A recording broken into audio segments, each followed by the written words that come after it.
Alhamdulillah, wassalatu wassalamu ala rasulillah, amma ba'd. Ikhwani wa akhwati fillah, rahimani wa rahimakumullahu jami'a.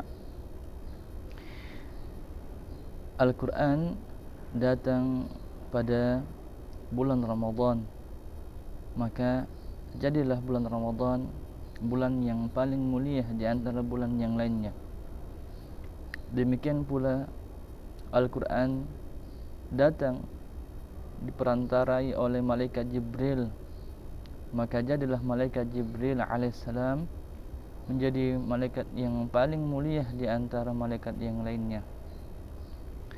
Begitu pula juga dengan Nabiullah Muhammad sallallahu alaihi wasallam, di mana Nabi alaihi salatu wasallam diberikan amanah untuk menyampaikan Al-Quran kepada umatnya, maka jadilah beliau alaihi salatu wassalam menjadi seorang nabi yang paling mulia di antara nabi yang lainnya. Demikian pula kita umat Muhammad alaihi salatu wassalam, tak kala kita belajar membaca, mentadabburi Al-Quran, maka kita akan menjadi sebaik-baik manusia. Demikianlah sabda Rasulullah sallallahu alaihi wasallam, khairukum man ta'allama al-Qur'ana wa 'allamahu, rawahul Bukhari, yang artinya sebaik-baik di antara kalian mereka yang senantiasa belajar Al-Quran dan yang mengajarkan Al-Quran. Oleh karena itu, Al-Quran hendaknya kita senantiasa baca pada bulan Ramadan ini, agar kita mendapatkan kemuliaan dengan Al-Quran tersebut. Rasulullah SAW sangat banyak hadis memotivasi kita untuk senantiasa membaca Al-Quran. Rasulullah SAW bersabda, man qara'a harfan min kitabillah falahu hasana wa likulli hasanatin 10 amsalihha. Yang artinya Rasulullah SAW bersabda, barang siapa yang membaca satu huruf dari ayat-ayat Allah Subhanahu wa ta'ala, maka baginya kebaikan, dan setiap kebaikan tersebut terbagi menjadi 10 pahala. Dan kata Nabi, tidaklah dikatakan alif lam mim satu huruf, akan tetapi alif satu huruf, walam satu huruf, dan mim satu huruf. Boleh dibayangkan tak kala kita membaca satu baris yang dimana mushaf standar dalam satu barisnya terdiri dari 40 sampai 45 huruf, dan jika kita membaca satu halaman dimana dalam mushaf terdiri dari 15 baris dalam satu halamannya, maka jika kita lipatkan atau kita tambahkan, kita hitung, maka sungguh kita mendapatkan pahala yang sangat banyak. Terlebih lagi dalam bulan Ramadan ini, Allah Subhanahu wa ta'ala melipat gandakan dari setiap ibadah yang dilakukan oleh seorang hamba. Ikhwani fillah, mari kita lihat bagaimana ulama salaf terdahulu menyikapi Al-Quran pada bulan Ramadan.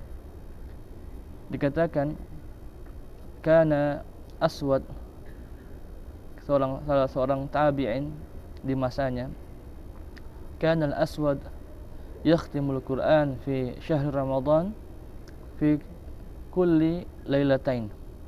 Adalah al-Aswad rahimahullahu ta'ala mengkhatamkan Al-Quran pada bulan Ramadan di setiap 2 malamnya.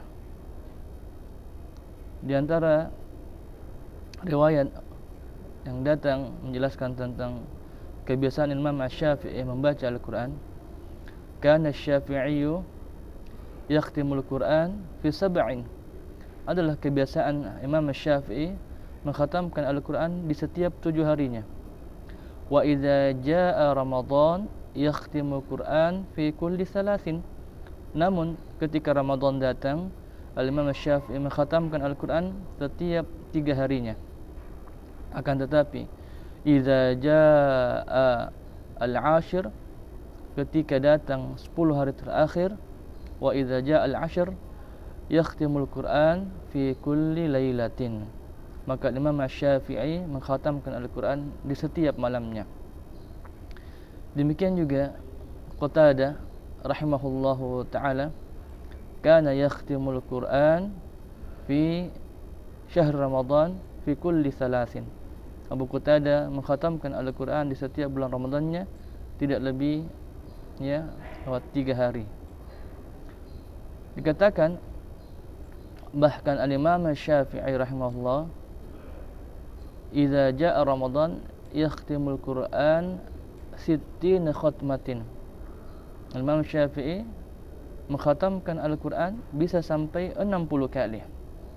Maka demikianlah hils, semangat para ulama terdahulu dalam mengisi Ramadannya dengan memperbanyak membaca Al-Quran.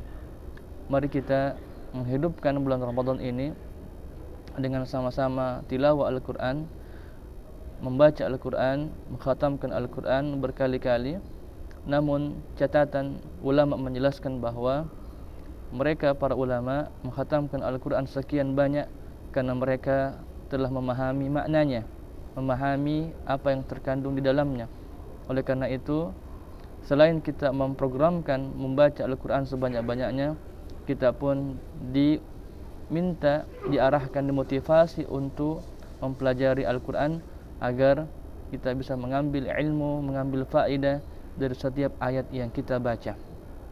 Sebagaimana makna dalam surah Al-Baqarah ketika Allah Subhanahu wa taala berfirman, a'udzubillahi minasyaitonir rajim, alladzina atainahumul kitaba yatlunahu haqqa tilawatih ulaika yu'minuna bihi. Orang-orang yang diberikan kitab Al-Quran, yatluna kitabahu, dia membaca Al-Quran dengan sebenar-benar cara baca, ulaika yu'minuna bihi, mereka itulah benar keimanannya kepada Al-Quran. Di antara ulama tafsir ada yang menafsirkan bahwa haqqa tilawati dalam ayat ini at-tadabbur wal amalu bihi, yaitu mempelajari dan mengamalkan apa yang terkandung dalam Al-Quran. Barulah setelah itu kita dikatakan benar keimanan kita terhadap Al-Quran. Demikian hikmah Ramadan yang ketiga, atau hikmah ketiga dari bulan Ramadan 1443 Hijriah ini. Semoga Allah Subhanahu wa taala memberikan taufik kepada kita untuk kita senantiasa dimudahkan dalam membaca Al-Quran. Wassallallahu ala nabiyina Muhammad wa ala alihi washabbihi ajma'in. Walhamdulillahirabbil alamin. Assalamualaikum warahmatullahi wabarakatuh.